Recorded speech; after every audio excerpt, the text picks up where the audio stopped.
البقره مدنی سورت او 280 آیتونه لري. اعوذ بالله من الشیطان الرجیم. الله ته پناه وړم له رټل شوي شیطان څخه. بسم الله الرحمن الرحیم. د ډیر مهربان ډیر رحم لرونکي الله په نامه. لا جناح عليكم إن طلقتم النساء ما لم تمسوهن أو تفرضوا لهن فريضة ومتعوهن على الموسع قدره وعلى المقتر قدره متاعا بالمعروف حقا على المحسنين. په دې کې هم څه ګناه در باندې نشته چې میرمنې له نږدېوالي او ولور ټاکلو نه مخکې طلاق کړئ، خو څه خرڅ یعنې مال یا جامه ورکړئ په وسمن خپله اندازه او پر تنګلاسي خپله مناسبه اندازه څه سامان ورکول په ښه توګه، دا پر نیکانو یو حق دی. وَإِن طَلَّقْتُمُوهُنَّ مِن قَبْلِ أَن تَمَسُّوهُنَّ وَقَدْ فَرَضْتُمْ لَهُنَّ فَرِيضَةً فَنِصْفُ مَا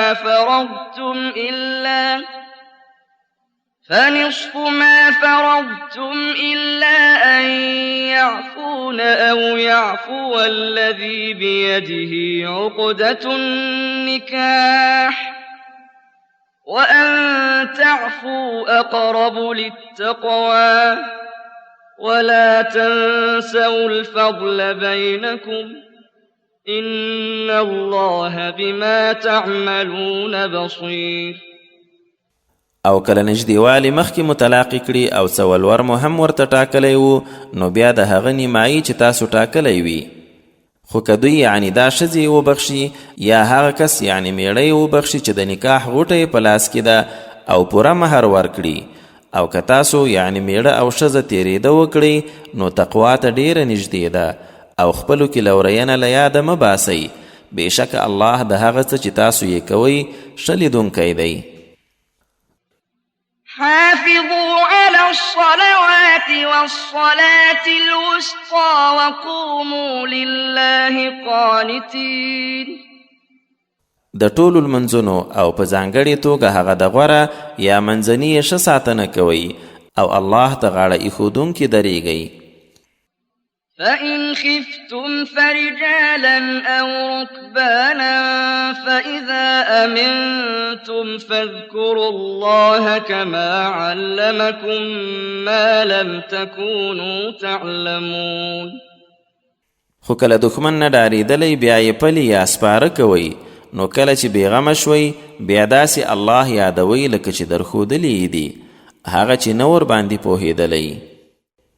والذين يتوفون منكم ويذرون أزواجا وصية لأزواجهم متاعا إلى الحول غير إخراج، فإن خرجن فلا جناح عليكم فيما فعلن في أنفسهن من معروف والله عزیز حکیم. او له تاسو نه چې څوک مري او میرمنې پرېږدي نو خپلو میرمنو ته 1 کال پورې خرڅ ورکولو وصیت دې کوي چې له کوره ایستل به پکې نه وي. خو که هغوی ووتلې بیا یې چې د ځان په اړه کومه ښه چاره وکړه نو پر تاسو یې څه ګناه نشته، او الله برلاسی د بشپړ حکمت څښتن دی. وللمطلقات متاع بالمعروف حقا على المتقين. او طلاق شویو ته په ښه توګه څه سامان ورکول دي، دا پر متقیانو یو حق دی. كذلك يبين الله لكم آياته لعلكم تعقلون. همداسې الله خپل آیتونه درته بیانوي چې تاسو له عقله کار واخلئ. ألم تر إلى الذين خرجوا من ديارهم وهم ألوف حذر الموت فقال لهم الله موتوا ثم أحياهم إن الله لذو فضل على الناس ولكن أكثر الناس لا يشكرون. آیا د هغو خلکو حال درته معلوم دی چې له خپلو کورونو د مرګ له ویرې ووتل او دوی په زرګونو خلک وو؟ نو الله ورته وویل ومرئ بیا یې بیرته راژوندي کړل. بېشکه الله پر خلکو د پیرزوینې خاوند دی، خو زیاتره خلک شکر نه باسي. وقاتلوا في سبيل الله واعلموا أن الله سميع عليم. او د الله په لار کې جنګیږئ او پوه شئ چې یقینا الله ښه اورېدونکی ډېر پوه دی. من ذا الذي يقرض الله قرضا حسنا فيضاعفه له أضعافا كثيرة والله يقبض ويبسط وإليه ترجعون. څوک دی چې الله ته پور ورکړي، ښه یعنی حسنه پور چې بیا یې ډېر ځله ورته زیات ورکړي، او دا خو الله دی چې د رزق تنګول او پراخول کوي، او هغه ته به ورګرځول کیږي. ألم تر إلى الملأ من بني إسرائيل من بعد موسى إذ قالوا لنبي له مبعث لنا ملكا نقاتل في سبيل الله قال هل عسيتم إن كتب عليكم القتال ألا تقاتلوا قالوا وما لنا ألا نقاتل في سبيل الله وقد أخرجنا من ديارنا وأبنائنا فلما كتب عليهم القتال تولوا إلا قليلا منهم والله عليم بالظالمين. آیا د بني اسرائیلو هغې ډلې ته دې نه دي کتلي، یعنې د عبرت کتل چې له موسی نه وروسته وه، کله چې خپل نبي ته وویل موږ ته یو پاچا وټاکه چې د هغه په مشرۍ د الله په لار کې وجنګیږو. ویل هسې نه چې جنګېدل در باندې فرض شي او بیا تاسو ونه جنګیږئ. دوی وویل نو موږ ته څه دي چې د الله په لار کې به نه جنګیږو، حال دا چې له خپلو کورو او بچیانو هم ایستل شوي یو. خو کله چې جنګېدل ور باندې فرض شول نو پرته له کمو کسانو ټول په شا وګرځېدل، او الله په ظالمانو ښه پوه دی.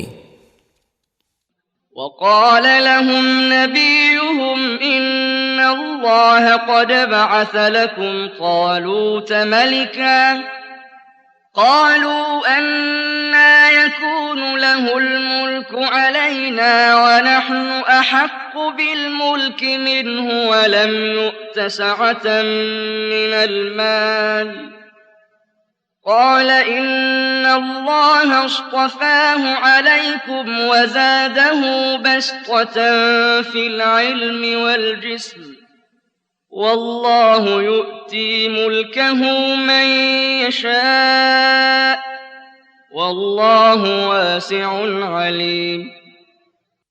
بیا یې نبی ورته وویل دا دی الله ستاسو لپاره طالوت پاچا وټاکئ. ویې ویل څنګه به پر موږ د هغه پاچاهي وي، حال دا چې له ده خو موږ زیات د پاچاهي وړ یو، او بل دا چې د مال دولت پراخي هم نه ده ورکړی شوې. نبی ورته وویل حقیقت دا دی چې هغه خو الله در باندې غوره کړی، او په علم او بدن کې پراخي او قوت ورکړی، او الله چې چاته وغواړي پاچاهي ورکوي، او بیا هم الله د پراخۍ څښتن ډیر پوه دی. وقال لهم نبيهم إن آية ملكه أن يأتيكم التابوت فيه سكينة من ربكم وبقية مما ترك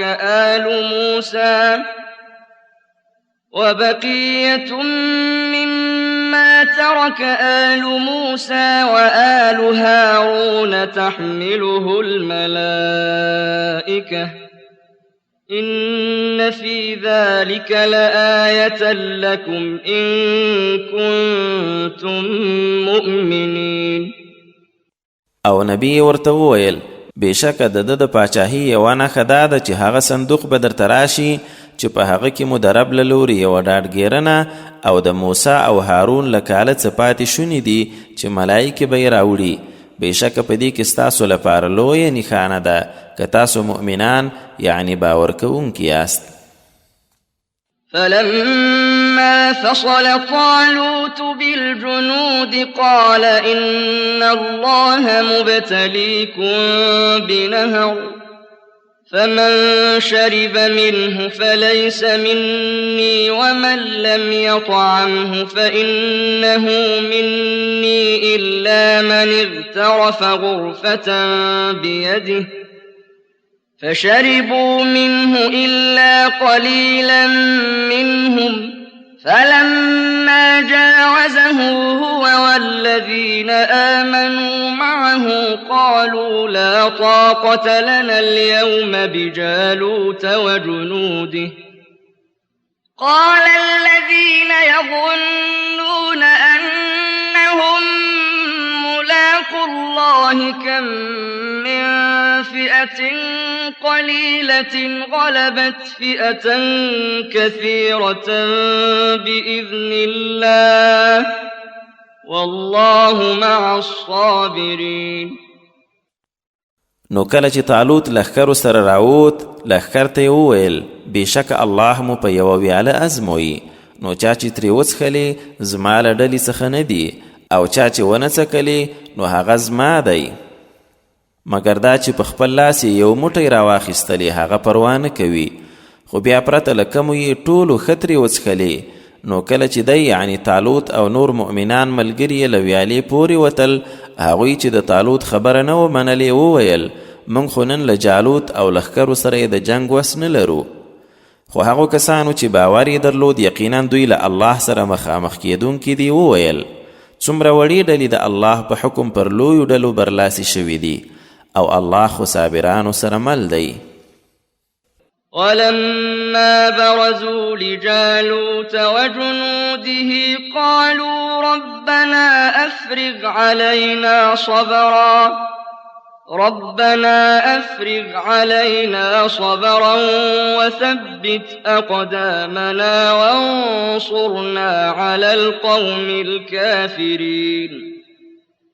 او کله چې دوی جالوت او لښکرو ته یې ورڅرګند شول ویې ویل ای زموږ ربه پر موږ صبر را نازل کړي پښې مو ټینګې کړي او د کافر قوم پر خلاف زموږ مرسته وکړي.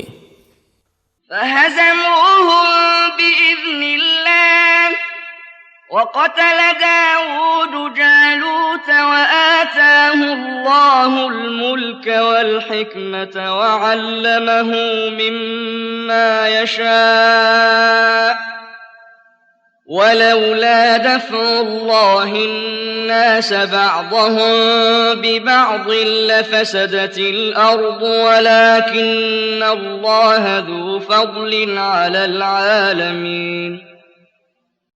نو بیا یې د الله په حکم د جالوت ملګري مات کړل او داود چې جالوت یې مړ کړ الله پاچاهي او حکمت ورکړ او له څه یې چې خوښه وه هغه ته یې ور وښودل او که د الله دا د ځینو خلکو ایثارول په ځینو نه وای نو ځمکه به تباه شوې وه خو الله پر مخلوقاتو د لورینې څښتن دی.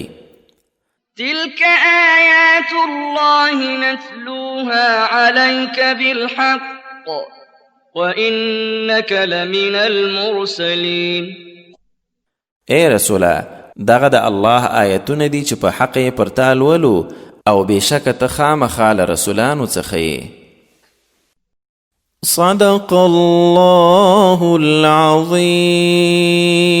العظيم.